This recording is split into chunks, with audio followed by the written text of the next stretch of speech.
Vamos nessa! Olá, tudo bem? Bom dia, boa tarde, boa noite para você que está nos assistindo nas plataformas de podcast ou no YouTube. Sejam todos muito bem-vindos ao nosso 2030 and Beyond. Eu sou Marcelo Veras, estou aqui com dois convidados para a gente tocar nosso terceiro episódio do 2030 and Beyond. Essa década maravilhosa, o nosso farol levantado lá para 2030 e temas super relevantes aqui para te fazer refletir e quem sabe até tomar melhores decisões.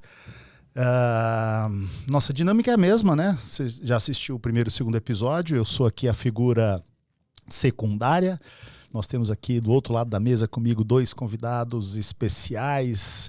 Luiz Rasquilha, meu sócio, amigo, representando aqui o mundo das tendências, o especialista em tendências, nós dois sempre aqui. E um convidado ou uma convidada especial a cada episódio. Hoje é uma convidada, Daniele Torres, que está aqui com a gente. Ela é executiva e mestranda em inteligência artificial. Comece nos dizendo, primeiro, seja muito bem-vinda ao nosso podcast. E comece nos dizendo da onde vem essa sua paixão ao ponto, a gente brincava aqui antes, né? Tá lá arrancando os cabelos da cabeça com disciplina, daqui a pouco com dissertação, tendo que arrumar algumas madrugadas, eu imagino, para escrever tudo. E o Luiz brincou com ela e falou assim, você foi para lá obrigada ou você escolheu, né? Então a gente brincava, agora não reclame. Da onde vem essa paixão sua por inteligência artificial ao ponto de fazer um mestrado estrito sensu no tema? Pois é, né? Na verdade, de fato, eu escolhi isso, né? Então agora preciso conduzir e continuar os meus estudos, né? Acho que foi mais ou menos no ano de 2010, 2011 que a gente começou a ouvir falar com bastante ênfase em inteligência artificial, né? E o meu primeiro trabalho, antes de ir para a seguradora, né, que eu me tornei uma grande especialista em seguros, mas antes disso, era como programadora. Na época, linguagens muito distantes das linguagens que se usam hoje, né? Mas eu tinha ali uma certa noção sobre programação. Você já programou? Mais. Já programava, assim, né? Ficou um pouquinho desatualizado o meu conhecimento, né, para o ano de 2010, mas sim, eu já programava em C++, em Basic, enfim, .NET na época, que eram linguagens da época. Né, se eu te falar que eu já programei em Fortran 77, você adivinha a minha idade? Pois é, né? Dá pra adivinhar. Mas o meu primeiro computador que eu programava era um MSX, então eu não tô tão tão atrás assim, né? E aí eu comecei a ouvir muito aquele negócio, aquela máxima que a gente ouve até hoje, né? As máquinas se tornaram inteligentes e vão nos substituir, né? Eu tava com uma certa dificuldade, que até então eu tinha o meu mapa mental, vamos chamar assim, a programação estruturada, né? Então, né? Eu falei, mas como assim? O que aconteceu, né, entre essa programação? Se, digamos, determinada condição faça isso, a gente fala que a máquina está autônoma. Aí comecei a ver as máquinas derrotando campeões de xadrez, acertando jogos de trivia, né, de palavras e tudo mais. Aí eu falei, caramba, né? O que aconteceu? Comecei a estudar, primeiro no Lato Sensu, comecei a fazer algumas pós-graduações, aí achei cada vez mais interessante esse universo, né? E chegou um momento que eu falei, não, acho que eu vou me dedicar. Eu passei a entender que a gente estava falando, na verdade, de aproximações, obviamente, dentro do conceito, digamos, inicial da inteligência artificial, estamos falando de aproximações estatísticas de determinados resultados, né? Probabilidades aplicadas, curvas de decisões, por aí vai. Passei a entender o que era aquilo, que era bem diferente dessa programação estruturada, né? E foi quando eu decidi fazer o mestrado. Eu, honestamente, não fazia ideia aonde eu estava me metendo, né? Porque eu comecei a falar, não deve ser tão difícil assim, uau. Agora que já se passaram quase 4 anos, né? Tava até comentando com vocês, faltam só 3 matérias, algumas provas, eu já cheguei a estudar mais de 50, 60 horas para fazer uma prova, né? Eu falo, não, foi uma jornada e tanto, né? Mas foi a jornada que eu escolhi. E a parte de inteligência artificial, ela não deixa de ter uma, digamos assim, uma aproximação interessante com seguros, né? Porque seguros, se a gente olhar o processo de passivo, vamos chamar assim, das seguradoras, das reservas técnicas, a gente está falando de determinações de curvas, né? Predições para acertar a sinistralidade, os acidentes e tudo mais. Exatamente. Sim. Então tem uma similaridade bem interessante, inclusive na parte, ou principalmente na parte que a gente fala de machine learning, que é a aplicação estatística para derivar, digamos, cenários possíveis. É muito semelhante a um processo de adivinhar uma reserva técnica. Inclusive, um dos trabalhos que eu fiz para o mestrado foi exatamente isso. Se eu conseguia, digamos assim, com alguns dados, criar um algoritmo de machine learning para abrir o valor de sinistros, né? E foi extremamente interessante, bastante efetivo do ponto de vista de testes. Que legal. A gente usa em sala, né? Porque o tema está na ordem do dia e a gente sempre lembra ali, né? Que só se assusta quem não olha para o futuro. Porque em maio de 1997, o computador da IBM Deep Blue venceu 3 vezes o Garry Kasparov. Aquilo ali foi um negócio assim, né? E tem pessoas que acreditam que por trás ali tinham seres humanos, enfim, tem todo o debate sobre o tema, mas realmente impressionante.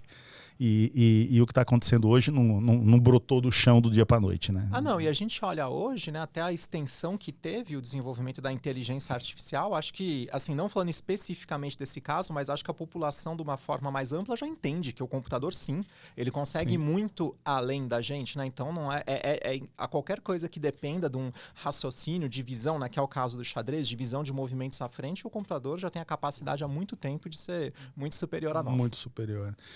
Luiz Carlos Pereira Rasquilha, o especialista das tendências. Me conte você. Me conte não, né, Dani? Nos conte você quais são as tendências que mais vão impactar o uso e as aplicações dessa ferramenta chamada inteligência artificial com o farol em 2030, por 2030. Favor. Vamos sempre pegar um pouquinho da história, né? Já falamos aqui, né? O Kasparov derrotado. Não é uma coisa que aconteceu do nada, mas há uma virada de chave importante no nosso passado recente, que é a pandemia, que naturalmente acelerou muitas das transformações que nós já tínhamos indo mapeando em todas as áreas e que agora ganharam um pouquinho mais de relevância e naturalmente ganharam um pouquinho do mundo, né? Sai do nosso território mais técnico, da Daniele, do Marcelo, do Luiz, das pessoas que trabalham o tema e começa a ganhar um pouquinho mais de visibilidade na massificação. Eu acho que a primeira grande tendência é essa, é a massificação do tema, com todas as coisas boas e menos boas que isso traz, né? Com todo o conhecimento, com todo o desconhecimento, com todas até as questões éticas do que pode e não pode usar, o que fazer ou não fazer, e sempre olhando para a IA como trend, mas não isolada, integrada num chapéu maior de tecnologia, que vem sido pautado por Revolução Industrial 4.0, se fala em 5.0 já. Talvez ainda a primeira provocação que eu quero ouvir naturalmente a visão da Daniele, é o quanto ainda estamos no machine learning e não tanto ainda na inteligência. O quanto a inteligência, na verdade, será que já chegamos lá? Ainda não. Talvez ainda não, estamos mais perto que longe, mas sem dúvida o caminho é esse. Ou seja, tendência incontornável da gestão e, portanto, saindo do território puramente tecnologia, o nerd, o sentimento nerd de uma massa de pessoas que dominam como ninguém, mas para trazer isso um pouquinho mais para o dia a dia, para a nossa realidade, seja na área da educação, dos mais novos, seja principalmente na área da gestão. Então, sem dúvida, a grande tendência de tecnologia, a gente chama de tecnologias exponenciais dentro da Inova, mas, enfim, ela é uma das 8 principais. E, sem dúvida, juntamente, eu diria, com blockchain, talvez as duas com maior possibilidade de criar disrupções em todas as áreas nos próximos anos. Você sabe, Dani, que... Luiz, difícil falar de um setor que vai conseguir se esquivar desse aparato todo. No episódio 2, nós entrevistamos aqui tivemos o Basaglia, o Ricardo Basaglia, nosso amigo, CEO da Michael Page, e a AI veio para a mesa, né? Nos processos de recrutamento e seleção, enfim. Mas olha lá, o Luiz botou a bola quicando, queríamos te ouvir. Como é que você está vendo a AI ali por volta de 2030? O que você acha que já vai ter acontecido? O que nos aguarda? Olha, 2030 é engraçado, né? Tá 7 anos daqui, mas é uma distância tão grande do ponto de vista de tecnologia, especialmente que a gente viu acontecer recentemente, que não deixa de ser uma, digamos, missão até um pouco ingrata olhar tão para frente, porque atualmente, quando a gente fala de saltos tecnológicos, a gente está olhando às vezes 1 ano, 2 anos, 3 anos já começa a ficar muito blurred. Ciclos estão mais curtos, né? Exatamente, 7 anos é um período muito, muito longo, né? Mas vamos olhar algumas coisas que estão acontecendo. Acho que esse ano aconteceu uma grande disrupção, né? Que são os Large Language Models, tá todo mundo falando de, como é que fala, IA generativa, tudo mais, generativa, né? Os GPTs da vida. Exato, que deriva de modelos modelos de linguagem, né? E o que eu acho que foi extremamente interessante é que a primeira vez, e até você colocou um pouquinho da questão técnica, a primeira vez a gente se aproximou da AI a partir da linguagem natural. Isso foi uma revolução. Né? Tocou uma das coisas que a gente tem de mais humano, né? Que é a nossa linguagem, né? É assustador, né? Você, para alguns, óbvio, encantador e assustador ao mesmo tempo, você conversar com a máquina. Exato. E assim, até pouco tempo atrás, para a gente falar de inteligência artificial, a gente estava descrevendo modelos extremamente matemáticos e complexos, né? E basicamente os nerds falando a esse respeito, né? E agora você vê, inclusive nas mídias sociais, as pessoas se sentindo empoderadas e até encorajadas a falar de inteligência artificial, né? Mas eu falo, tem um detalhe importante. Ainda estamos falando de uma inteligência artificial específica, né? E o que isso implica? Que a gente ainda tem que saber muito bem o que a gente está usando. Não é porque é linguagem natural que agora todo mundo se tornou especialista nisso. A gente já começou a ver erros grotescos aí na mídia, né? De petições feitas com jurisprudências que não existem e por aí vai. Porque a gente ainda está falando de uma inteligência artificial específica. E ainda que você pergunte, você está segura do que você fez? Ela vai falar sim. É linguagem, não é raciocínio. Não é consciência, não é raciocínio. Não é consciência, não é raciocínio. Isso é uma diferença enorme, né? Que as pessoas às vezes ficam até então eu não vou nem utilizar. Eu falo, não é não utilizar, mas saber o que você está utilizando. Da mesma forma que se eu fosse fazer um machine learning, eu tenho N técnicas, né? Regressões, florestas randômicas, sei lá, principal components analysis. Eu tenho várias técnicas de machine learning. Agora, eu tenho que ter um domínio muito grande do que eu estou fazendo para selecionar essa técnica.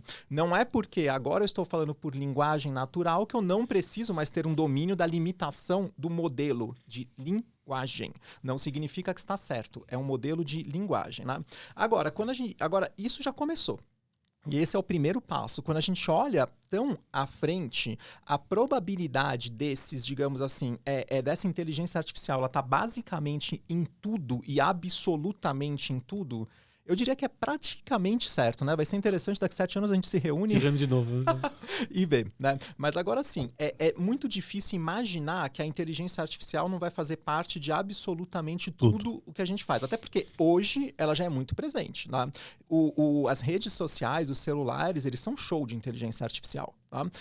E daí a gente estender isso a todas as nossas demais aplicações do dia a dia, ao ponto da gente conversar com avatares ou qualquer outro tipo de tecnologia, que seja na realidade aumentada, na realidade virtual, com uma dificuldade de distinguir o que é a realidade e o que é, digamos assim, a inteligência, eu acho que isso é bem plausível. Até pouco tempo atrás parecia muito ficção científica ainda, né? Mas olhando para um intervalo e vendo a curva que a gente está, digamos assim, se desenvolvendo, eu acredito que é bem plausível que a gente está muito próximo disso. Uau! Você sabe, Dani, que a gente sempre fala, né? Vão ter as ondas, tem os temas. Então agora, em cima da mesa tem o quê? Os dilemas éticos, os bias, os viés, enfim, tudo isso em algum momento vai se acomodar, né? Eu já brinquei um pouquinho com o ChatGPT e já vi lá erros crassos e, enfim, você vê realmente que aquele negócio está como se fosse um bebê, né? Falando as primeiras palavras, guardadas as devidas proporções. Mas, Luiz, o que você vê? Eu concordo contigo. 7 anos para alguns setores é uma lente. 7 anos no setor de tecnologia talvez seja um século, né? Exato. O desafio é enorme, por isso que a gente chamou aqui. Por isso que só senta nessa mesa quem manja muito sobre o tema. Então vamos lá. Por isso você está aqui. Luiz, olhando de novo para 2030, você enxerga assim, alguma grande disrupção provocada ou realizada pela AI? Acho que a grande disrupção é a próxima fase, ou seja, é a questão da consciência. É a gente ter na nossa frente máquinas com a capacidade de ter consciência, ir além da linguagem. Ou seja, hoje estamos na linguagem com os erros, que a Nelly falou muito bem, alinhadíssimo com ela, no sentido de dizer agora vamos ter à nossa frente. Eu acho que estamos, não vou dizer que estamos longe, mas que não há nada que aponte para um Skynet da vida e um Terminador do Futuro. Vamos tirar esse fantasma de cima da gente. Mas máquinas conscientes não estão longe não, e acho que essa vai ser a grande disrupção. Porque, apesar de como você falou, né, já está tudo muito presente na nossa vida, no nosso celular e tal, ainda não tem consciência. Ainda é uma articulação, um algoritmo, desculpa a expressão, um algoritmo de dados que nos vai ajudando com mais ou menos ferramenta, com mais ou menos velocidade, a acessar coisas. Quando tivermos o território da consciência, aí a conversa muda de figura. E esse território está mais perto do que longe. Eu acho que a grande disrupção, essa é a disrupção que vai gerar um número de disrupções que nós talvez ainda não estamos enxergando, algumas já e outras com algum medo, porque naturalmente o ser humano é alguém que gosta da zona de conforto.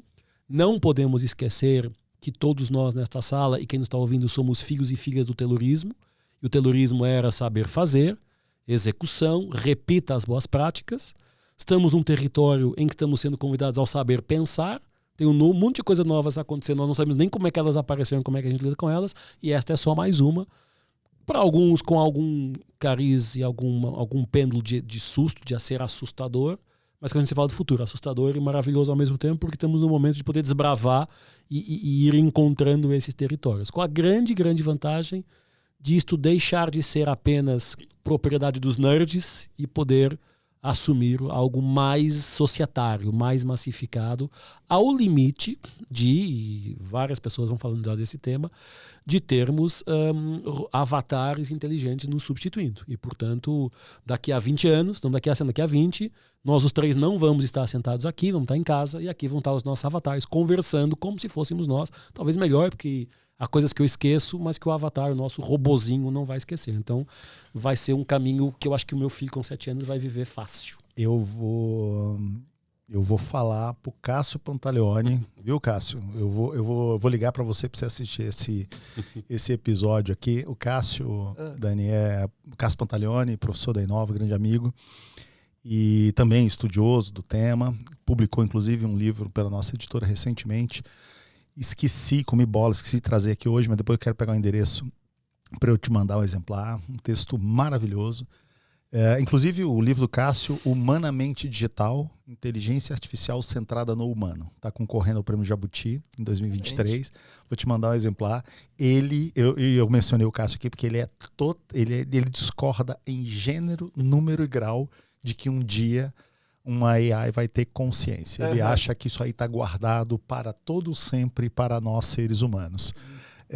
Como é que você vê essa colocação do Luiz? Uau, essa é uma área que ela é complexa. E ela é de tal complexidade, porque se a gente começar pela nossa consciência, eu tenho dificuldade de dizer o que é consciência. O que é consciência? Qualifica, né? O que é consciência? Né? Eu consigo dizer o que é inteligência. Né? Eu consigo, inclusive, dar exemplos. Agora, é interessante porque a consciência ela pode estar, inclusive, desassociada da inteligência. Exatamente. Né? Então, eu sou consciente porque eu tenho noção da minha consciência, mas eu não consigo atribuir a mais nada a certeza da consciência fora a impressão de que as pessoas humanas que me cercam são igualmente conscientes. Né? Mas é muito paradoxal essa discussão. Né? E aí, quando a gente para pensar na inteligência artificial, e aí ela passando a se tornar genérica, né? A inteligência artificial forte, a inteligência artificial genérica, que é o que se fala, eu fico pensando em algumas possibilidades. Né? A primeira delas é que a gente sequer perceba que ela efetivamente se tornou, porque imagina o seguinte, a gente tem o nosso limite. Né? Se a gente for conversar com o nosso, digamos assim, com o nosso animalzinho de estimação em casa, ele é perfeitamente funcional dentro do universo dele. E ele nos enxerga no limite que ele consegue entender. Né? Então, assim, uma inteligência além da nossa, pode ser que ela opere num nível que a gente sequer compreenda da mesma forma, porque é o nosso limite da nossa mente. Né? E não raro é tão difícil definir a consciência, porque se fosse fácil, a gente seria mais inteligente do que a própria consciência. Então, vários, só que se a gente é mais inteligente, a gente estaria num outro estado também. Né? Então, assim, é uma discussão que ela esbarra muito mais na filosofia do que na computação. Né? Ao mesmo tempo, existir máquinas com tamanha capacidade de processamento e inteligência, vamos dizer assim, que nos emulem em perfeição, parece ser algo bastante razoável. Né? Se essas máquinas são conscientes ou são conscientes dentro de outra verdade, de outra dimensão. Sim. É outra realidade. Mas isso parece ser bastante razoável a gente olhando para frente. Será que vão ser por meio de modelos de linguagem? Talvez sim, talvez não. Talvez ainda tenha que vir uma próxima tecnologia, né? O próprio modelo de linguagem, se a gente olha para a essência dele como um modelo de probabilidades de palavras, jamais imaginava-se que ele ia escrever, né, dentro dos seus erros e acertos uma petição, né? Que ele ia conseguir escrever código de programação. Então, assim, pode ser que algum processo vindouro esbarre, digamos, num acidente experimental que produza algo que nos lembre uma consciência e que a gente passe a atribuir.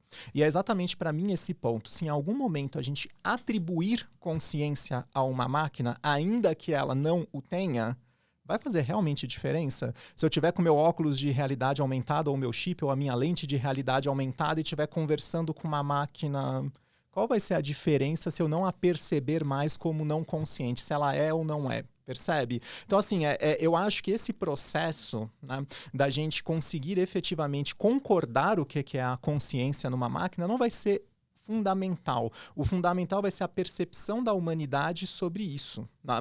E aí, vamos perder o controle sobre a inteligência artificial? Eu falo, veja, a primeira batalha a gente já perdeu, né? Que são os algoritmos de curadoria de conhecimento, conhecidos como redes sociais. Né? A gente já perdeu. Existe a disseminação de vieses, existe a disseminação de conteúdos de ódio, por aí vai. Né? E isso não houve uma possibilidade de nos educar e nos proteger em relação a isso, inclusive aos nossos filhos, nossas crianças. Nos atropelou. Nos atropelou. Por que a gente vai conseguir o próximo que vai ser ainda mais complexo, né? Então, assim, é algo que eu olho com atenção. A gente vê esforços, inclusive na semana passada houve a aprovação de um projeto de lei na Europa de regulação da AI, né? É solução, não é? É bem complexo dizer qual é o caminho correto, né? Mas alguma coisa a gente vai precisar fazer, porque se de fato... Porque existe um ponto que é a nossa fraqueza, né? E a inteligência artificial já superou nossa fraqueza há muito tempo. E existe um ponto que é a nossa inteligência. E pode ser que a inteligência artificial nos supere em breve em relação à nossa inteligência. Né? Agora, consciente ou não, esse algoritmo determinar o nosso dia a dia, esse é um cenário plausível? Eu diria que para muita gente já está acontecendo. As pessoas tomam decisões com base num algoritmo que a gente pode chamar de primitivo de seleção, de curadoria de conteúdo, e sequer percebem. Né? Eu mesma, quando eu escolho as minhas férias, eu sempre penso, será que foi o Instagram que escolheu para mim ou fui eu? Percebe? Não, o mundo tá cheio de marionetes de algoritmos. É incrível isso.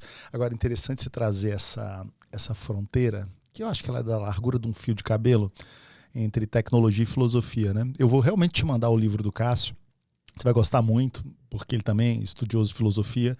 Então, o tempo todo no texto dele, na tese dele, da AI centrada no humano, é uma visão menos apocalíptica, aliás, muito otimista, da qual eu particularmente compactuo, mas é muito interessante, né? A gente pensar que se a gente olhar para a história, para o passado, as sociedades, no final do dia, elas deixam de existir, ou deixaram de existir, determinadas sociedades, quando talvez o nível de complexidade tenha superado a capacidade de lidar com eles, que é exatamente o que está trazendo. Né?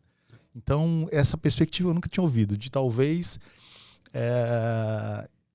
primeiro, a gente não sabe qualificar o que é consciência, mas dependendo vai ter um nível de consciência X que talvez a gente nem se toque. Né? Adorei a metáfora do cachorro também, porque nos coloca uma perspectiva nova sob o ponto de vista de não querer, às vezes, dar nome para tudo, porque talvez venha uma coisa pela frente que a gente não consiga nem entender. Quando a gente não consegue entender, ela fica ali, vai fazer seus estragos, vai fazer suas coisas boas, mas talvez a gente não tenha consciência disso, né, Luiz?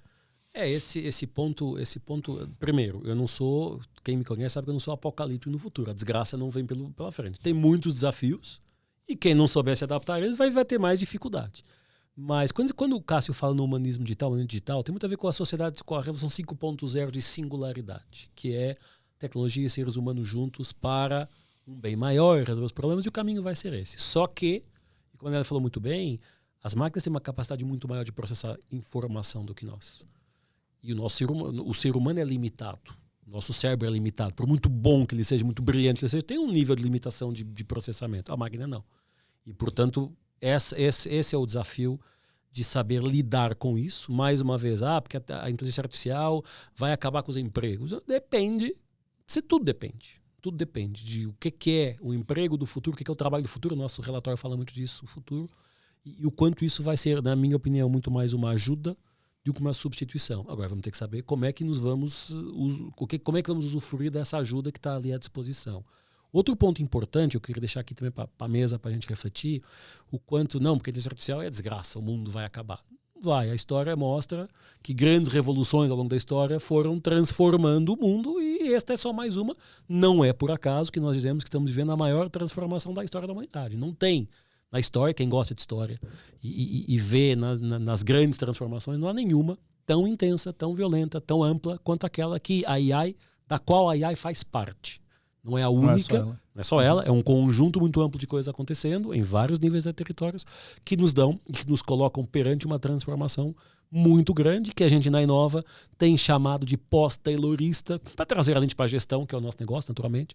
É dizer, as empresas, as pessoas, os negócios, os conceitos viveram numa regra taylorista durante 100 anos e os últimos 2, 3 anos mudaram um pouquinho esses pressupostos e agora estamos descobrindo novos territórios com a dor, todos nós, de ainda queremos aplicar as regras antigas há 3 anos atrás, mas ainda assim antigas a um contexto totalmente novo, que muitos de nós não estamos sabendo, e alguns de nós ou não querem, a gente brinca muitas vezes, a ignorância é uma benção, não é? Porque tem tanta coisa acontecendo estranha que a pessoa se desespera, mas que não estamos preparados ainda para fazer. Então o desafio da humanidade não é a inteligência artificial. O desafio da humanidade é a pessoa, é o ser humano se preparar para o contexto que está, e não tem como você falou, já perdemos a primeira. E vamos continuar perdendo e não vamos conseguir parar esse avalanche. Agora, vamos ter que saber dosar. Como você fala sempre, Marcelo, muito bem. A faca que põe a manteiga no pão é que esfaqueia uma pessoa. O problema não é a faca, é quem opera a faca. A inteligência artificial é igual. Não é a inteligência em si, é quem está por trás dando os prompts, as regras, os direcionamentos, os vieses, seja os quais forem. Então, acho que aí, e quando as máquinas vierem para a consciência, seja lá o que isso for, a conversa muda de patamar. E aí fazemos um outro podcast aqui há 7 anos para ver o que aconteceu. Pra ver, né? Ou as máquinas vão fazer, o nosso lugar. Daniel, uma das frases que a gente mais tem usado na escola é a seguinte: quem não tiver confuso é porque está mal informado. Com certeza. Porque, meu Deus do céu, que década, hein? Eu realmente acredito. Nenhum de nós vai estar aqui, mas daqui a 200 anos a galera vai estar lendo os livros de história e conversando lá. Falar, e aquela galera que viveu entre 2020 e 2030, né? Então, uma pergunta que normalmente eu faço para ele, que é a nossa terceira aqui. Papo bom, ó, já está acabando. Já está acabando. Daniel, assim, partindo do pressuposto de que nenhum setor, nenhum negócio, no limite nenhuma empresa, você mesmo disse aqui, talvez ela esteja em tudo. Partindo desse pressuposto, o que você diria com radar ali para 2030, que concordo, tem uma eternidade até lá, o que as empresas, em geral, sem um setor específico, deveriam fazer, deveriam tomar de posição, deveriam fazer em relação à AI? Pois é, e uma coisa interessante, né? Não é uma questão necessariamente de ser apocalíptica, mas muito no sentido de olhar a possibilidade, né? Só para complementar ainda da conversa anterior, antes de endereçar o seu ponto, porque assim, se você me perguntar, você preferia, então, uma época em que eu acabei de criticar os algoritmos, né? Eu acabei de tecer uma crítica a eles. Você preferia a época anterior a eles? Não. Né? Então, assim, eu acho que é nesse sentido que a gente se adapta. Você prefere não ter a generativa? Também não, eu prefiro tê-la, né? Mas eu acho que a gente sempre precisa estar atento a, digamos que tudo que vem, toda transformação que vem, ela vem com um pacotinho. Aí a hora que a gente abre esse pacotinho pode ter coisas não previstas, não intencionais, não? Ninguém nunca pensou que a rede social ia ser um terreno fértil para determinadas ações, né? Então, assim, eu acho que é isso a gente olhar. Agora, as empresas, pensando para frente, se existir alguma que ainda não começou a olhar a sua agenda de transformação digital, né, que eu acho pouco provável pós-2020 que ainda temos, né? Mas se ainda tiver, cara, esse aí já passou faz tempo. A gente não pode mais falar de qual que é a minha estratégia de colocação em e-commerce, né? Isso aí já foi, mas assim, de uma forma, né, tipo, crucial. O que a gente tem que pensar agora Visto essas tendências, eu acho que a gente tem 2 grandes sinais que já estão aí, sabe, piscando muito forte pra gente, que é a inteligência artificial generativa e a realidade aumentada, que ora ela vem como um metaverso, cai, aí vem a Apple, lança um óculos, ela volta, mas assim, conceitualmente, a gente olhar para uma realidade aumentada parece fazer muito sentido, né? Porque a gente já tem uma realidadezinha aumentada na palma da nossa mão, ela é pequenininha, óbvio, tô fazendo aqui só uma metáfora, não é a mesma coisa, mas já tá ali. A gente já tá interagindo. Fala, cara, e se a gente parar para pensar o conceito básico de Human-Computer Interaction, né, que é a interação dos humanos com a máquina, o conceito básico é que não exista uma interface visível entre eu e a minha tarefa, né? Então, assim, a interface no momento é o computador, é o teclado, é o smartphone. A hora que isso estiver na minha visão e eu efetivamente executar essas tarefas, parece que a computação do futuro vai por esse caminho, né? Então, olhando para, digamos assim, anos à frente, olhando para 2030, eu acredito que as empresas têm que seriamente pensar qual é o meu papel em termos de tecnologia generativa, como que eu integro isso nos meus negócios, como eu integro isso à minha força de trabalho e como que isso se transforma na minha organização. Será que tem service lines que eu faço que elas vão se tornar obsoletas à medida que eu integrar, talvez não um chat GPT, mas um knowledge GPT específico do meu negócio? Será que o meu service line se torna obsoleto ou ele se agrega a isso, né? E ao mesmo tempo, como que eu me insiro num ambiente de realidade aumentada? Pode ser que não seja ano que vem com essa nova tecnologia, pode ser que não seja o metaverso ali da Meta, mas alguma coisa é muito plausível que uma hora virá para a gente efetivamente viver um ambiente de realidade aumentada, né? Se isso vai ser até 2030...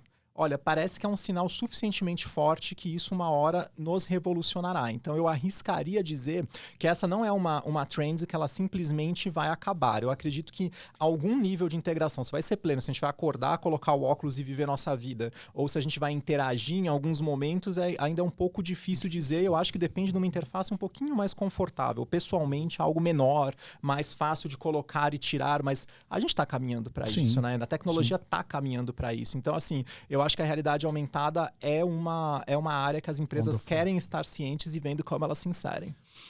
Adriano, deixa eu te provocar num seguinte ponto. Adorei, entendi, mas eu queria te fazer a seguinte provocação. Você fala ali, jornada de transformação digital. Agora eu tô me despindo aqui do meu papel e tô me vestindo de, às vezes até pequeno e médio empresário, dos mais diversos setores, que talvez enxerguem.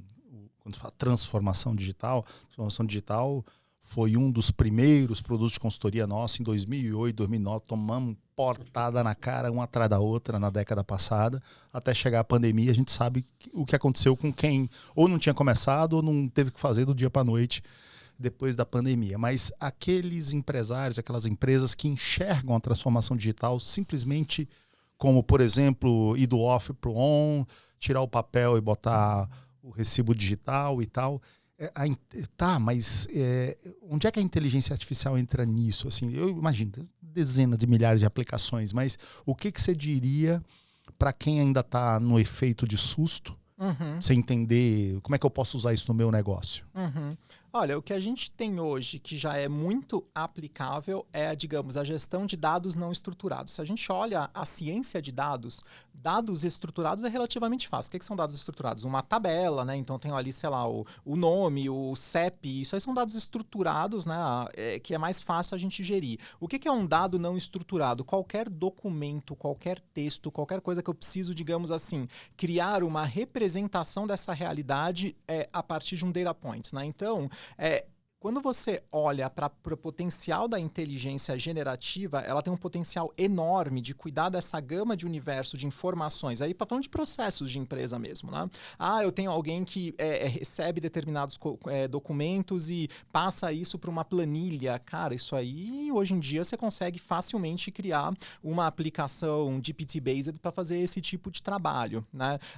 Eu customizo dentro de uma gama limitada determinadas informações para o meu cliente, para mandar um e-mail mais personalizado, de novo, isso aí já, né, você não precisa de um processo, digamos assim, humano. Para criar algo muito específico, muito único, sim, está longe ainda a generativa. Agora, para eu fazer a transformação de conteúdo, né, para eu fazer a transformação de texto, para eu gerir melhor meus dados não estruturados, isso aí já foi, né? E da mesma forma como muitas organizações elas demoraram para entender como o e-commerce se, digamos, integrou a estratégia delas, eu diria que muitas ainda não estão percebendo o potencial de trabalhar dados não estruturados, né? Eu vejo muitas organizações buscando o chatbot perfeito, né? E aí, obviamente, cada uma vai ter o seu grau de acerto, o seu grau de risco, etc.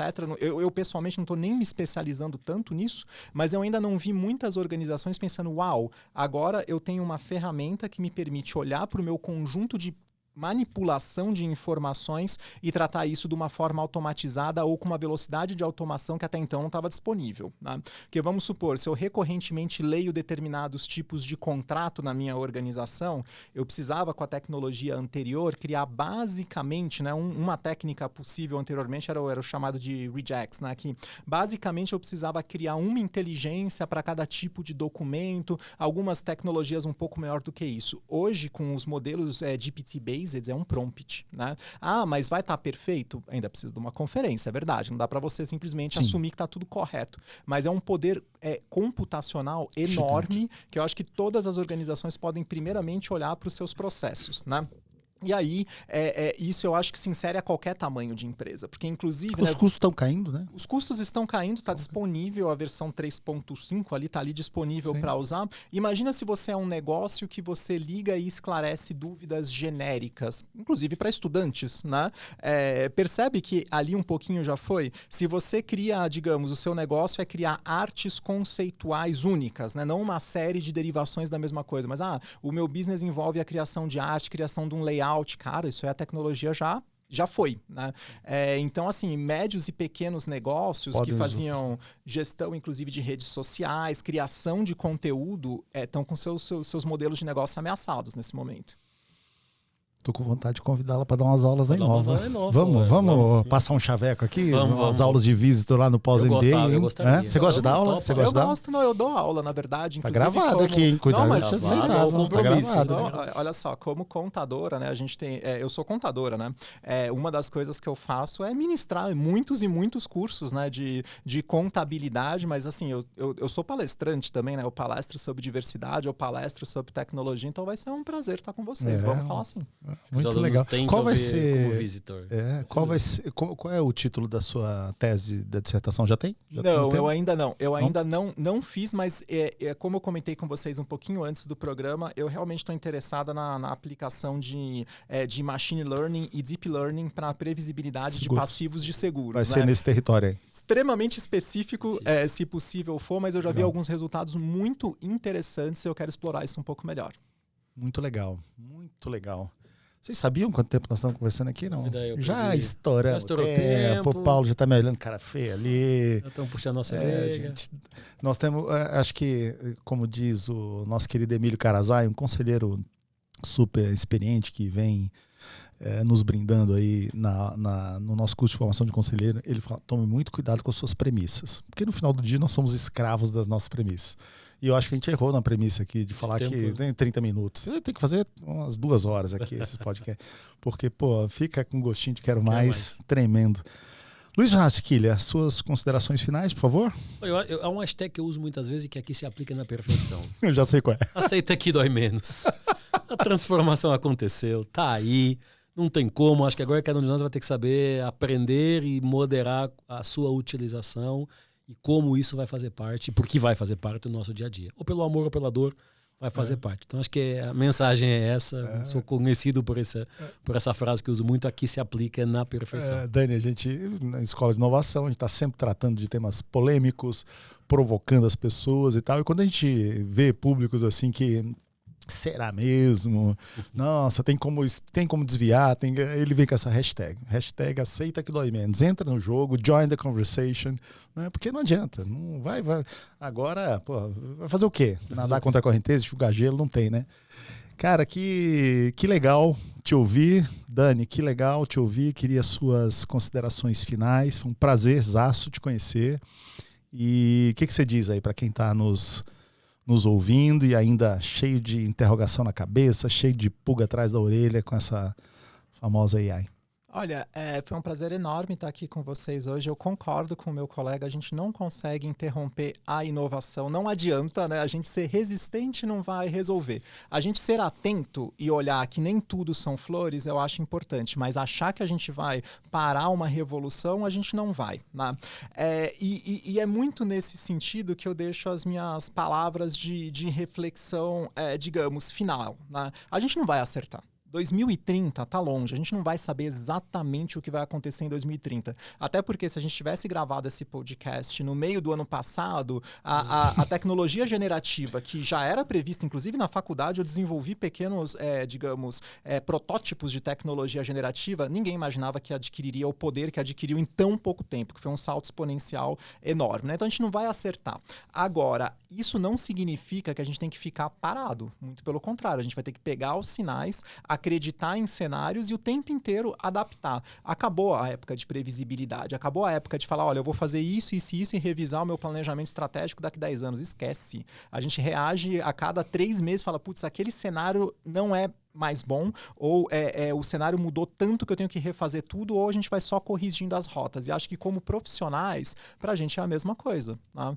A resistência não vai nos levar a lugar nenhum. Então vamos aprendendo, vamos integrando, e à medida que as coisas forem mudando, a gente vai se reciclando também, porque ninguém tem condição de dizer o que vai ser o futuro, né? Como a gente colocou aqui nessa conversa, certamente vai ser uma das décadas mais interessantes para a humanidade, do bom, do que não vai ser tão bom, mas a gente vai viver essa transformação.